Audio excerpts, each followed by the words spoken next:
NFL Draft Bible on location. Hey fans, we are with the Commissioner, Noreen Morris of the NEC Conference. And Noreen, first of all, congratulations on a wonderful day today for Media Day. Tell us your thoughts about today's big event. Oh, you know what? This is a marquee event for us, for NEC football. It's the second annual. It is just a wonderful way to kick off a season, to tell our student athletes how committed we are to giving them a great experience with NEC football, and where better to do it than MetLife Stadium. I mean, this That place hosts two teams, not just one. Exactly. So it really is. It's telling the football world that the NEC is serious about football and serious about promoting NEC football. Yeah, and I see it and I feel it down here today. And congratulations on your great day today. But even a bigger congratulations goes on the deal you worked out with ESPN this year to broadcast 8 games, and 2 teams will get a third game for the playoff game. So congratulations on huge steps there. Yes, Why don't you share with the fans the process and how did that all go about? Well, we renegotiated our ESPN deal a couple of years ago, and we were given the opportunity to provide some exclusive programming to ESPN. And we thought that NEC football would be a great complement for that exclusive programming, especially giving the FCS connection with ESPN. So ESPN covers all of the FCS championship games, as well as the championship game itself. And so the connection through the national commitment to basketball with ESPN, or excuse me, football with ESPN, and then with the NEC football, it was just a perfect match. Oh, no doubt about it. And I was very excited to read and get the reports on it.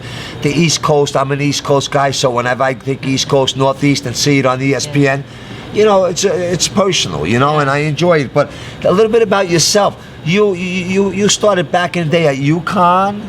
Yes, I was an intern. An intern. At So UConn. with those great coaches from the basketball program, you want to share any inside info about Geno and those guys? And Geno and Jim Calhoun. Legendary. Oh, Legendary. I mean, you legendary. interned with the best. Yes. And I'm sure you didn't know it back then, right? Well, Tell us what you know now. If you knew back then, what you would say. Oh, I cannot tell stories.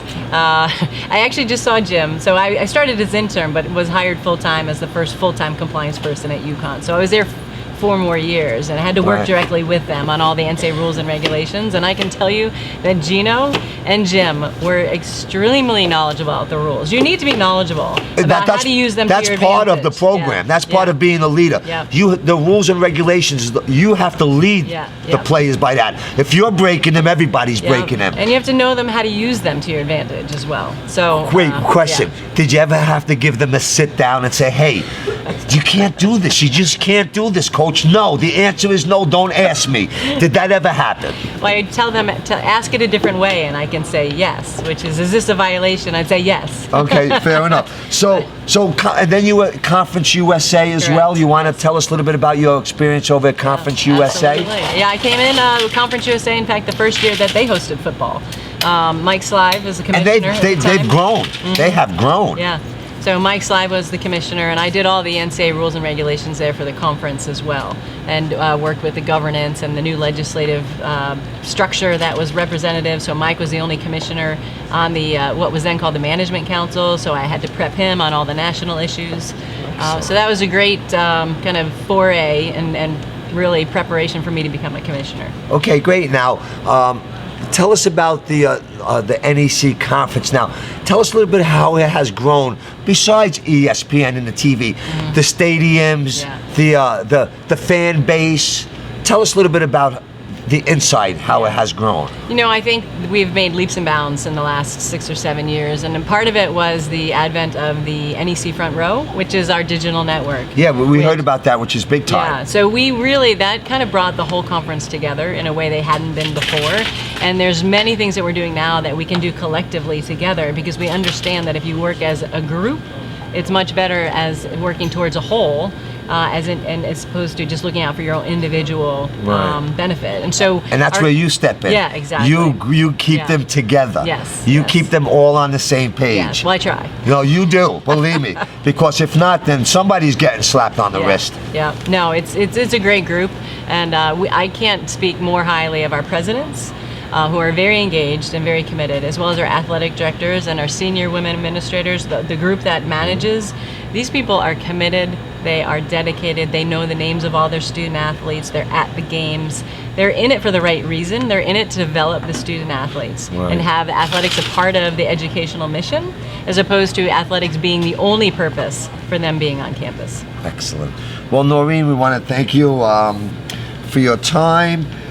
How about the Northeast Conference increase in scholarships? You want to elaborate with that? How many more scholarships that we have to offer now because of some of these great deals? Yeah, well, in the sport of football, years ago, the NEC was a non-scholarship program, and they went to 30 scholarships, eventually 40 scholarships for athletic money, and we just recently increased that limit to 45. So that commitment allows our institutions to combine athletic aid with need-based and academic aid to get to that number. It's 56.7 scholarships to be able to play. Is that in total? Yeah, well, the limit for FCS is 63 scholarships, and it's equivalency, so it's a combination of athletic aid, academic aid. Right. Once you get to 63, you can't have any more aid. Is that per team? That's per team. Now, to play an FBS opponent and to have that FBS win against the FCS count towards a bowl game eligibility, you know, they have to have at least 6 wins. Correct. To be a bowl eligible win for FCS, over an FCS team, the FCS team has to have 56.7 scholarships over a 2-year time frame. To make it make it legit, basically, to make it make you qualify. Exactly. So you're at that level now. We will have in 2018, I think, 4 teams in our league that will be at that number. Fantastic, man. We're just growing here on the Northeast Conference, and it's very exciting. Is there anything else you'd like to share with our fans about the Northeast Conference before we wrap it up and go to the other part of this great media day? Because it's a long afternoon. Lunchtime for you, not for us. We can't stop and we won't stop. But Noreen, is there anything else you want to share about the Northeast Conference, academically, athletically, your profession? Please feel free to give us a last shout out. We had the highest ever average GPA for student athletes here in the NEC, and off the top of my head, I'm going to say it was a 3.21, I think, was the average GPA for all of our student athletes. And they dress nice. We had a couple tuxedos here today. Exactly. You know, the Northeast Conference is representing very well today. You should be very proud of the steps that you made, and we're very happy to be part of this event. We thank you so very much, Noreen. We're really pleased you're here, and I'm really honored to be a part of your program. Thank you very much. All right, why don't you go have some lunch, and we'll finish up our recap here. Okay, thank you. Noreen, we are here with the Commissioner of the Northeast Conference. Thank you for your time. All right, thanks very much. Oh, baby, game on. NUC NFL Draft Bible on location.